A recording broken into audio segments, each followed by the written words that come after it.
Are you the fanatic we're looking for? Welcome to the Mrs. R Relevant Daily Draft Podcast, brought to you by the Draft Professor. The Draft Professor is the only interactive and dynamic mock draft simulator.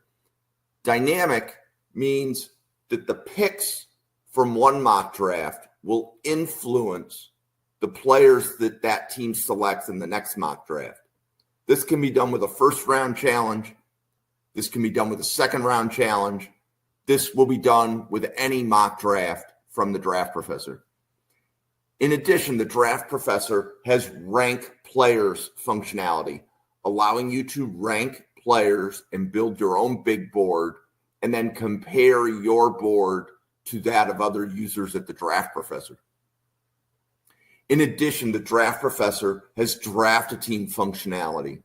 This allows 2 or more users to snake draft a team of 22 players from the rookie pool, and then you can debate which players you like at which position and why.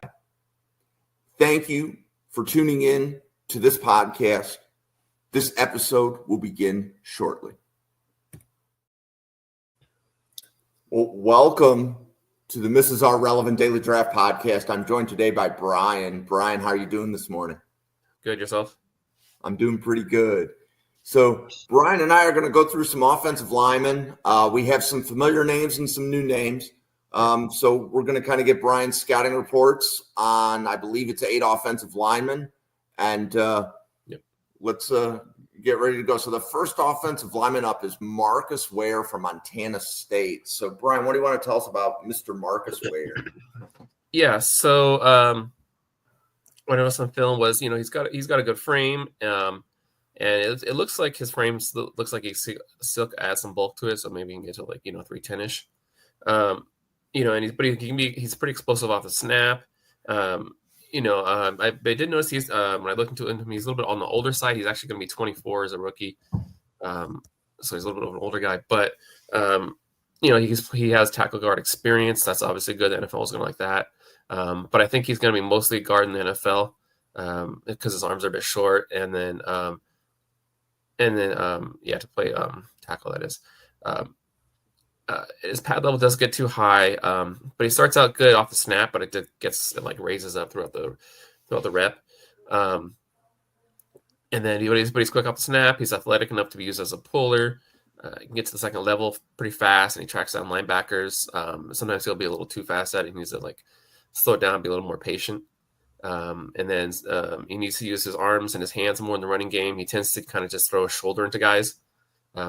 He gets away with it at the FCS level, but it's not going to work in the NFL. So that's something he's going to have to work on. But he gets good. He extends his arm good in pass pro, despite his short arms. He's got good leg drive in the running game, and he has shown he can pass off, pass rushers when running stunts and stuff like that. And then he keeps his head on a swivel. He's looking for work, and then he'll help the center out, and then he can do a block. They've done that with him, and then he plays with the whistle. So that's something I like from him too. Fantastic. And where do you have him on your board right now? Probably a late day 3 pick. How late? When you say late day 3, you're thinking round 6, 7? Yes. Yeah. Okay. And you said tackle guard flexibility. He's done it in college. I don't know if he can build. I'm kind of iffy on him being able to do it in NFL, but I think for sure he's going to be a guard, at least as his primary position. Okay. Next player, Marcus Membou from Purdue. Yeah. He's been one of my guys for a long time. I think he's been in my database since he was a sophomore. He's just really good at what he does. He reminds me a little bit of Zach Tom. He's not huge. He's listed at 6'5". I think he's closer to 6'4", but he's not a huge dude, but he's athletic. And he's really, he's refined technically. He looks basically like an NFL player out there. And sometimes watching his film, it can be a little boring sometimes because it's just, same thing, rep after rep after rep. Just, yep, there he is doing his job. There he is doing his job, just blocking the guy, in pass pro. And, the run game, he gives good effort. it's just it's just one of those guys, and it sounds weird, but it's a good thing to say that. Oh, he's kind of a boring watch because it's the same thing rep after rep after rep. He rarely gets beaten.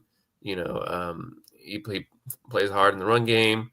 He blocks down the field. He does basically everything you ask for. He's just a bit on the smaller side. His length is kind of a little short, so he looks like he's probably gonna have to play interior on the NFL. I have him as a guard. I know some people like Corey Kinnan. People kind of drafted or kind of know him. He thinks he's going to be a center. I can see him playing center, but I think he's going to probably play guard for sure. But he's a guy who can basically play all 5 positions, kind of like Zach Tom. So he reminds me a lot of Zach Tom. I'm not a big comp guy usually, but like that's kind of my comp for him is Zach Tom. Basically, he's going to start. He's going to come to your team and he's going to start for you for like 10 years and be a really good starter. Cool. And what is your round grade on MBow right now? I have a second round grade on him. Okay. Do you think, and that feels slightly higher than consensus, but that may only be like a round and a half higher. Mm-hmm. I was trying to remember if he was in Dane Brugler's top 50. But I don't know that that was him. But okay, cool. So MBow. So you definitely like MBow going on day 2. Yeah. I think he's gonna test well at the combine and all that stuff. So I think he's gonna be a riser, so to speak. So Armand Membou from Missouri. So I forgot to put the college in there when I was typing it all up. We've covered him before. And I'm really curious what you have to say about him. So I'm going to have some questions on him when you're done, but go ahead. Yeah. Another guy I like a lot too. He's got a thick build, and he has guard size, at 6'3", 320, whatever. He moves his feet well, and he can recover because there's been times he's overset, but he moves his feet so well he's able to recover. He's got his length is kind of a little short, like I said, for offensive tackle. I know he's played right tackle pretty much his whole time at Missouri. I think he can probably still play there, but I think ideally he's a guard due to his length. He's shown a one-arm punch. He keeps his hands up off the snap and pass pro. He can get a little high sometimes post-snap, but he's usually pretty good. He shows good upper body power, and he's shown he can reset his hands when his hands have been knocked away by defenders, and he will give some ground to power to rushers, but he usually maintains his he doesn't get really beat too much by it. He'll just give some ground and stuff. He'll have to reset and dig his heels in, and then he can reset anchor down. He does need to work on his block sustain, being able to sustain his blocks. It's probably a grip strength issue. Just needs to get a little bit stronger in the hands and stuff like that. And then he can mirror. He could be a little bit better at mirroring. He does pretty good at it, but he can still be better at it. And then he will overset sometimes and underset sometimes. Just has to, focus on that, working that a little bit better, and just staying more balanced. And then he plays to the whistle, but not through it. He'll occasionally duck his head though when he gets beat, and then instead of moving his feet. And then, but it's not too much to worry about. It's just a small thing he needs to work on, I think. He can move and block on the second level. He's not really a mauler, but he's more of a positional blocker in the run game. But he wasn't asked really to pull much by Missouri. I think that's something that's the NFL's going to want to see, like in a combine and all that type of stuff, to see how he does as a puller. And then he wasn't but he did show occasional flashes of power. And then I think his NFL position will be a offensive guard, probably in like a zone blocking scheme. And I have a early day 2 grade on him.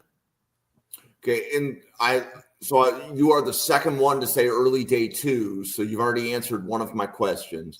So I'm currently looking. I don't see that he has a bowl game invite. Do you have any documentation that says he's at one of the All-Star games? He's a junior, but he did declare.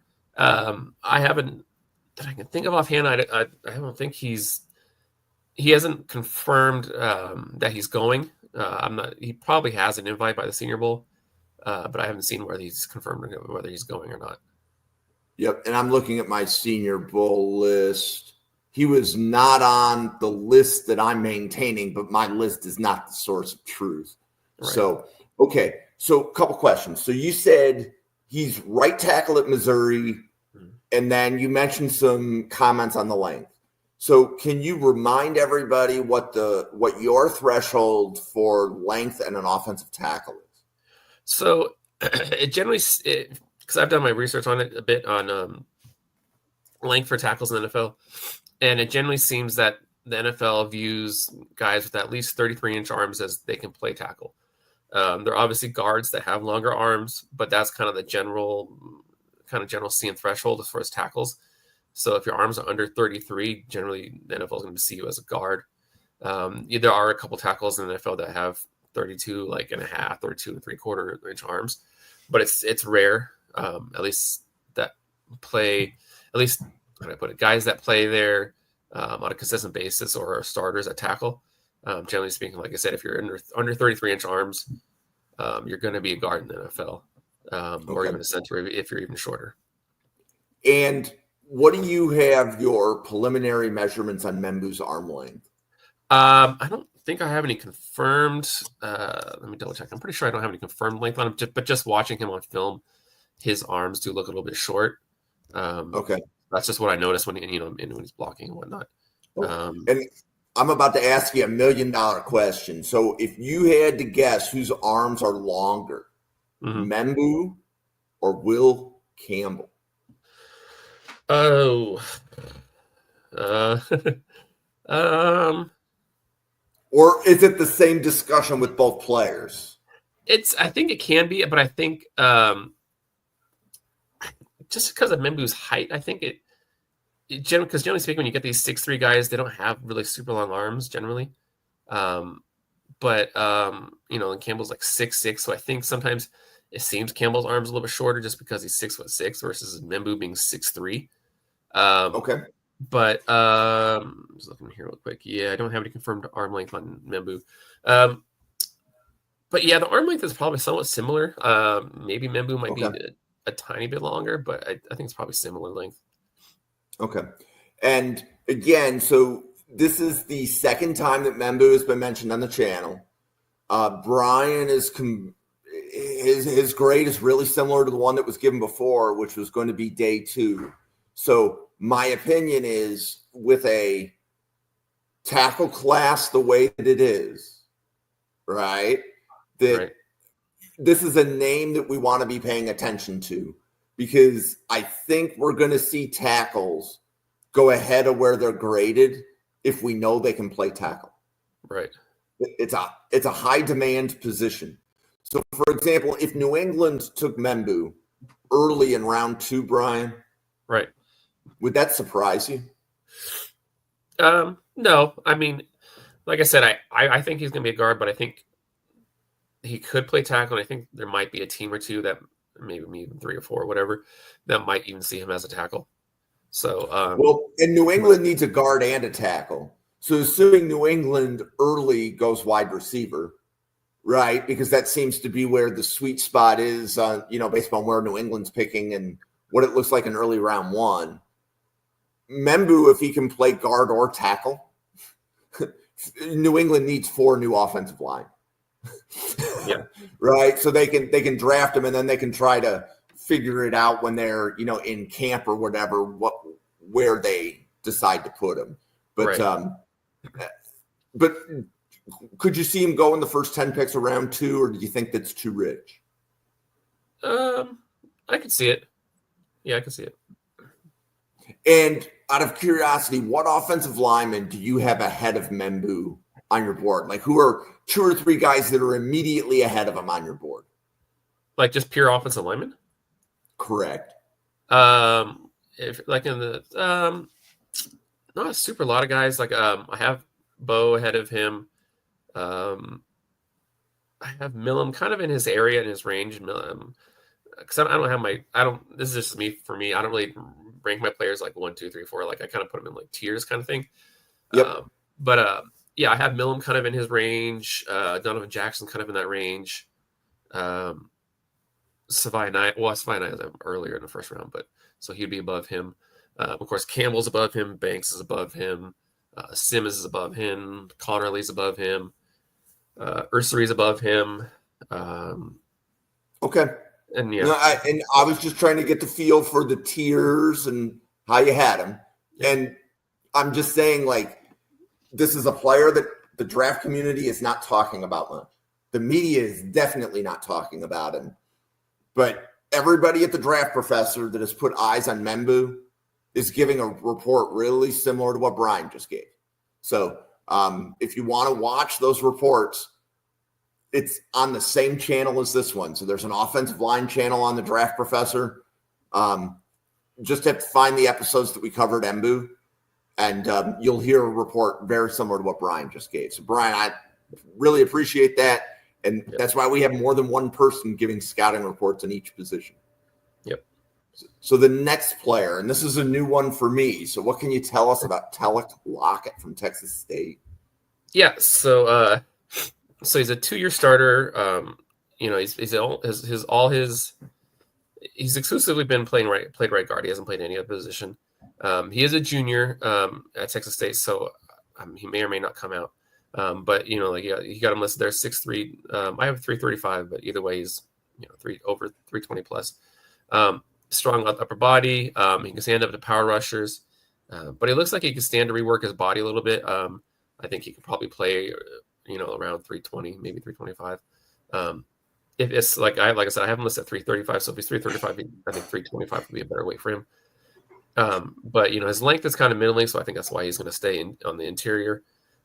He looks a little short. His arms look a little short to be able to play tackle, but he will use the length that he has when he's blocking. His feet are a bit heavy, and he doesn't move as well in the open space. And where'd it go? Sorry, I lost. He has a high stance, and then he will come off the snap a little bit too high sometimes. But he still has the advantage of leverage because he is listed at 6'3", but he looks like he might be 6'2". But he also had a solid punch, and then but I think he should go back to school because he doesn't have a lot of power in his body, and then especially when it comes to the run game, despite his size, and then he does keep his feet moving, and doesn't get much movement.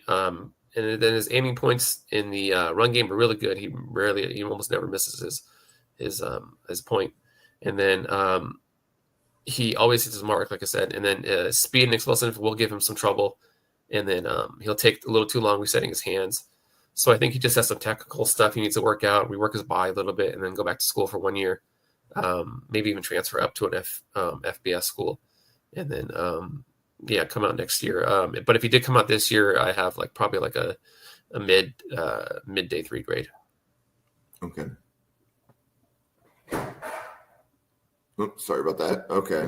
Josh Priebe from Michigan. Sorry about that. My hand on my trackball moved a little bit too fast. Josh Priebe from Michigan. Right. So Priebe, he was a Northwestern transfer. He started out, I think he was at Northwestern for 4 years. Confirmed measurements of him. I got confirmed measurements of him. 6'4" and 6'8", 303. He's a little bit older of a guy. He'll be 24 in July. But he's been a starter since 2021. So, and it's all his experience has been at left guard. I don't think playing right guard will obviously be an issue for him. I know some people have even talked about him possibly playing center, but I think he's just a guard. He's not exceptionally big, obviously, but his body does look pretty filled out. So he can maybe get to 310-ish. I think I have listed there, but looks pretty filled out.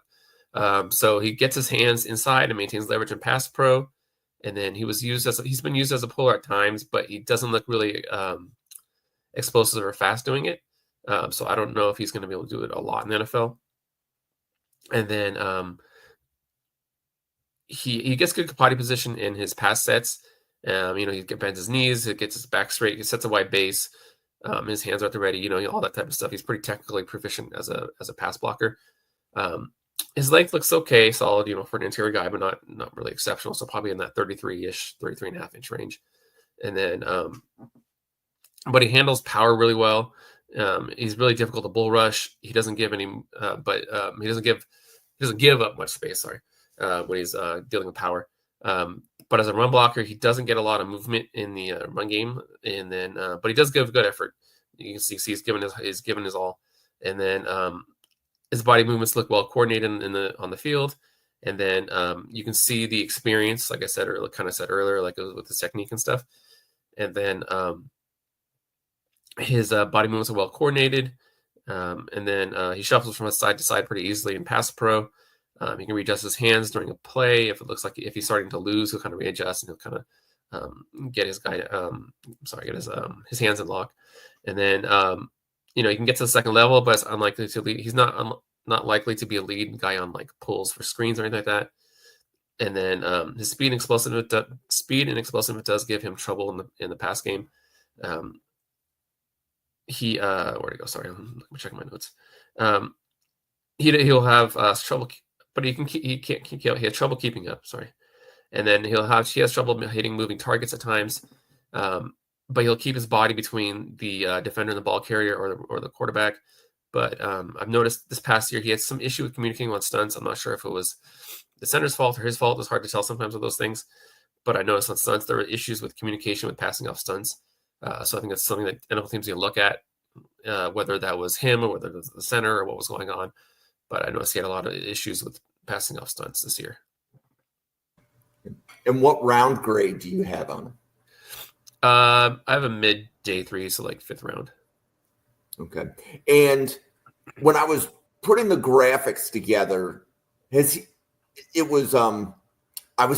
had challenges making sure I had the right player because I think I've seen the same name at not Michigan. So has all of his college been at Michigan, or did he transfer in? No, I mentioned earlier he transferred from Northwestern. Thank you. So how many years was this his first year at Michigan? Yes. Okay. So he wasn't on the Michigan national championship team. No. This is his first. Okay. Got it. Right. Got it. Yeah. Okay. Sorry, I must have missed the Northwestern comment. My apologies. That's okay. Yeah. Okay. Caleb Krings from Duke. Yeah, he's the guy I kind of found not too long ago. He's actually a transfer up from Elon, so he's probably a guy a lot of people didn't know of. So he's a little bit older, but not that old, I guess, but compared to how guys are nowadays coming out with NLI and all that stuff. But he'll be 23 in April, like during right before the draft. All his experience has been at left guard or right guard. He's been a 3-year starter, counting Elon, and this 1 year at Duke. He's a mauler in the run game, and his legs don't stop. He's consistently trying to drive his man downfield or into the ground, so he's an aggressive run blocker. And then he gets good push in the run game. He has a wide body that's hard for players to get around, and he keeps his hands inside when he's blocking. And then he gets good strike placement with his hands. His athleticism is pretty decent. It's not exceptional or anything like that. It doesn't stand out, but it's okay. I think it's good enough. Definitely good enough for the NFL level. His knee bend is okay, but he can bend his knee a little bit better. And then his experience shows on the field where he doesn't get fooled very often by any stunts or anything like that. He can hang on in pass pro, and he there's that kind of new saying where he slowly loses in pass pro, which is kind of something that's I've been here talked about more, where they if your offensive lineman is at least just kind of quote unquote slowly losing, that's okay, that's good, because your quarterback's throwing the ball within 2 to 3 seconds, so that's usually fine. So he'll slowly lose, like kind of, especially more athletic defenders. They'll give him a little bit of trouble, but he'll kind of hang on still. But he needs to play on the balls of his feet more in pass pro. He can get knocked off balance at times and needs to keep his back more straight and his shoulders back when he's blocking. It's been used as a puller, but it's unlikely he'll be able to do that. Unlikely to me that he'll be able to do that in the NFL.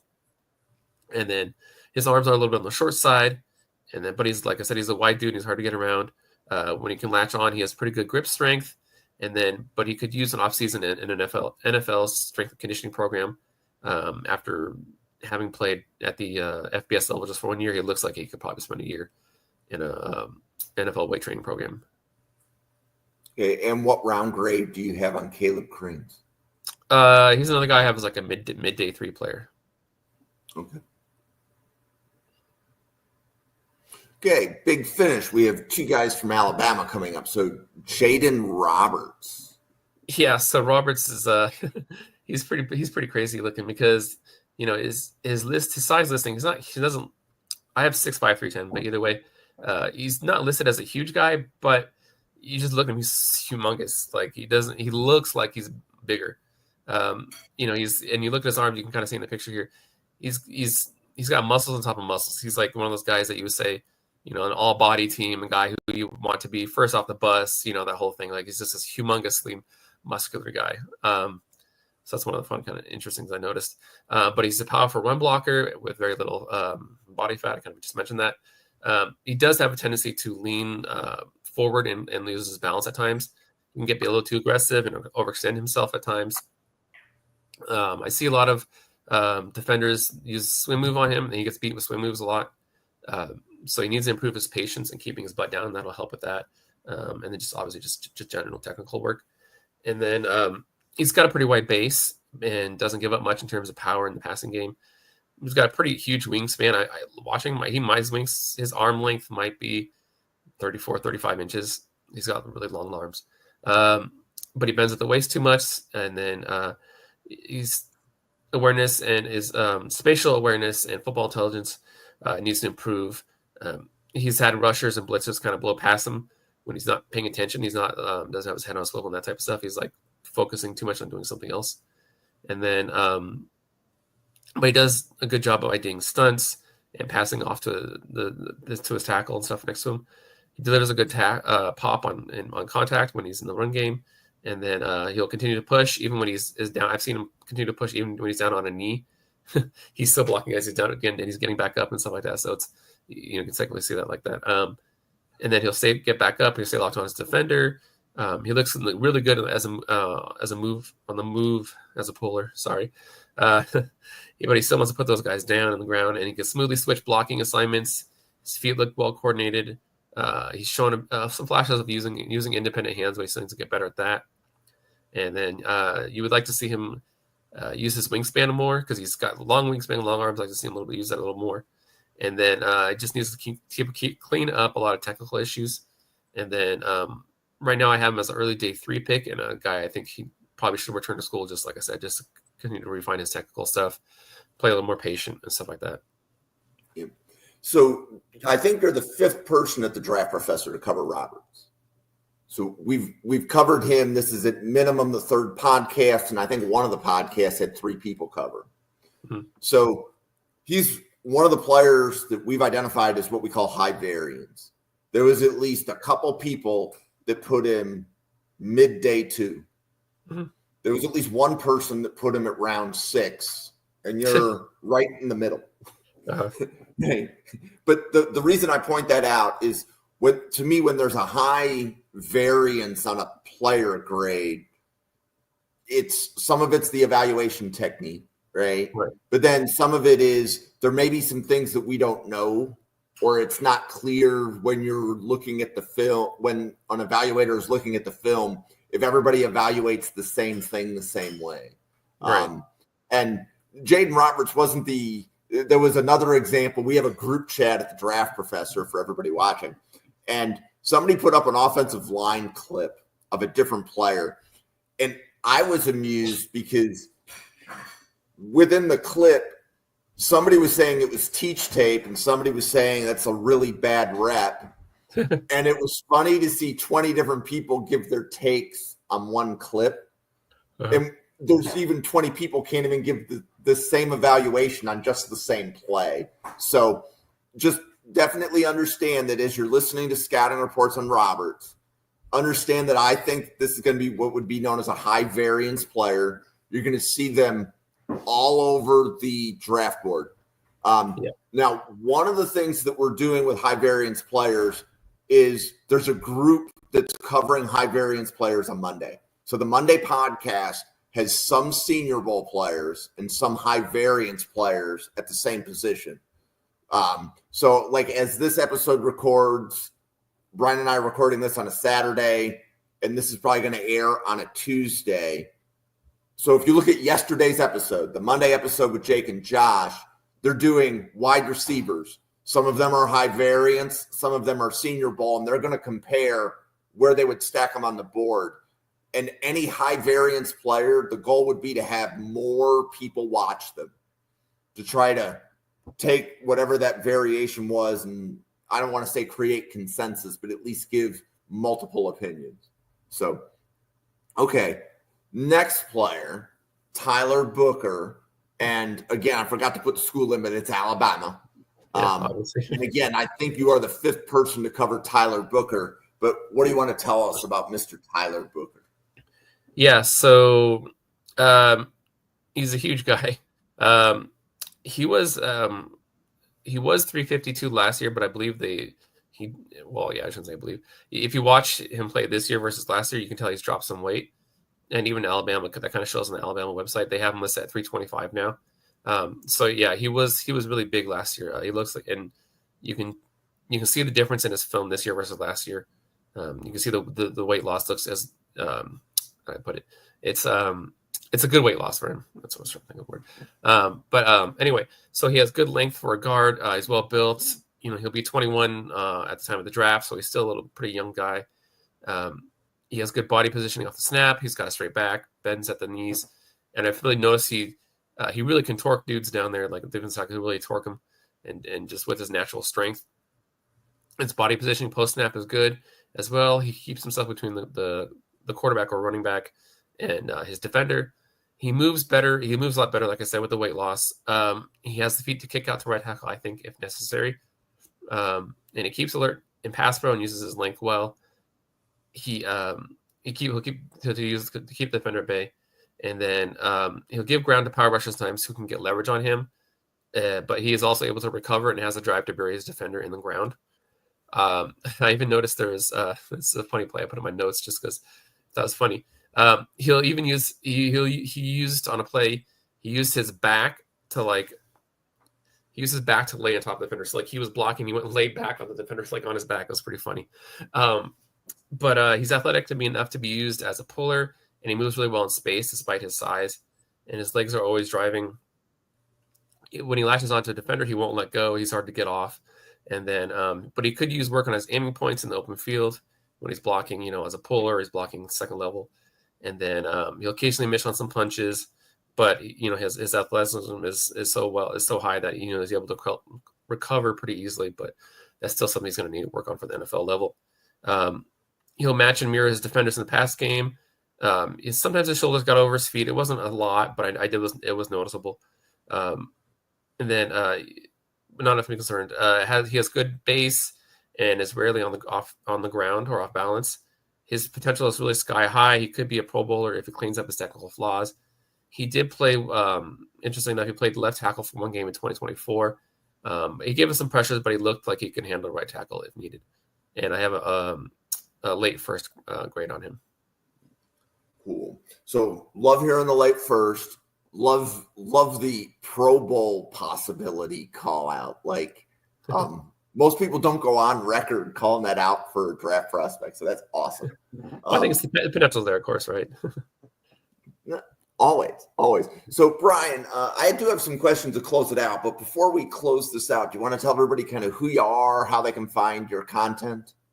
Yeah, just like it says on the bottom of the screen here, you can find me at BMAAFI NFL on Twitter. I am also on Blue Sky. I think it's just at BMoffing on Blue Sky or something like that.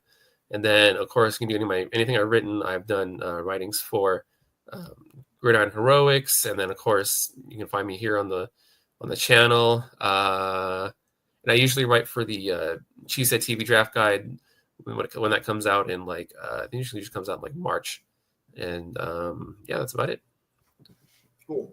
Well, I also want to give Brian a shout out. So Brian has a very extensive draft database, and several people at the Draft Professor are using Brian's draft database to check things. And as you see, Brian has corrected numerous heights and weights. So it's, as I'm putting slides together, the internet is a fickle beast when it comes to, for example, getting measurables, because I'm trying to put a slide together, but I'm not checking, double checking, triple checking all of the heights and weights that I put on. So Brian's database is quite good. Several at the Draft Professor are using it. That is where I'm also getting some of the player lists that some of the different position teams for the podcasts those are the players that they're kind of doing reports on. So definitely want to give Brian a shout out to his database. So if you do need a database of draft prospects, give Brian a follow. That would be a really good follow. And I know that Brian is very proud of his database, and several people not at the Draft Professor use it too. So definitely worth a follow there. You can follow the channel at NFL Draft Fanatic. No, I am Fanatic. It is on YouTube, X, and Twitter. It's the same follow. And hit that subscribe button, hit that like button. It helps the podcast trend before more people. And to kind of close this out, Brian, so we just covered 8 players, and you're a Packers fan, right? Uh-huh. So if you had to think of where Green Bay is with their offensive line, which of these 8 players do you think is most likely to end up in Green Bay? That's an interesting one. They like guys with versatility, so probably MBow or Membou, because I think they can play multiple positions. I think Green Bay's kind of set at their starters. Left tackle's pretty set, right tackle's set, left guard is set. Looks like right guard is set with Sean Ryan, how he's played a lot better this year. The only question going to next year is center, would be Myers, and then they just drafted Monk this past year, who could take over from Myers, or they could slide in Jenkins. And then of course they drafted the Arizona guy this past year too. So they're pretty set at starters, like I said, so they would like versatility. So I think MBow or Membou would probably be the guys who most likely is Packers. Yeah, and I think about 50 offensive linemen get drafted every year. So every team tends to draft one. The just question is, when in the draft are they taking him, right? How high of a priority is it? So right, cool. Yeah. And Brian Gutekunst, he tends to draft at least one offensive lineman every year. Yep. So we have a lot of content coming to you on the Draft Professor. We have daily content that is put out by 20 people just like myself and Brian. So no matter what day of the week it is, there's content. So as Brian and I are sitting down really early on Saturday morning, Brian is one of the hardest working draft professors because it's 7 a.m. where Brian is right now as Brian and I are recording this. So Brian, I appreciate the effort and the work, and everybody at the Draft Professor appreciates that. So thank you. Thank you. Thank you. So find us. So just quick advertisement for what's on the Draft Professor. Mondays and Fridays have Senior Bowl content. The Monday, it's a combination of high variance players and Senior Bowl players. Friday is straight up Senior Bowl. Tuesdays, we're still finishing up scouting reports. Wednesdays, we're still finishing up scouting reports. Thursdays, Newt and Owen are beginning a team building activity. So I believe it's which positions do you build a franchise around is the debate that will be on the Thursday podcast. And then Fridays at 9 p.m. Eastern, we're starting a draft roundtable. And I can't tell you who's going to show up, but it's just meant to be a lot of people talking about the draft without an agenda. So whatever the 20 people at the Draft Professor come up with, that's the content. And that should be a lot of fun. So on behalf of Brian, myself, and everybody at the Draft Professor, thank you very much for watching the Scouting Report episode, and we will see you again tomorrow. Thank you.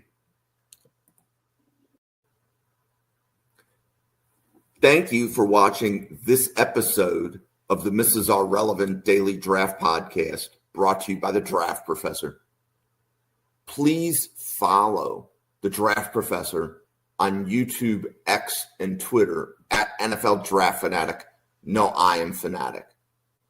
If you have a moment, try using some of the Draft Professor mock draft functionality, including a first-round challenge, a second-round challenge, rank players, and draft a team. Thank you very much for watching, and we look forward to seeing you on our daily draft podcast tomorrow.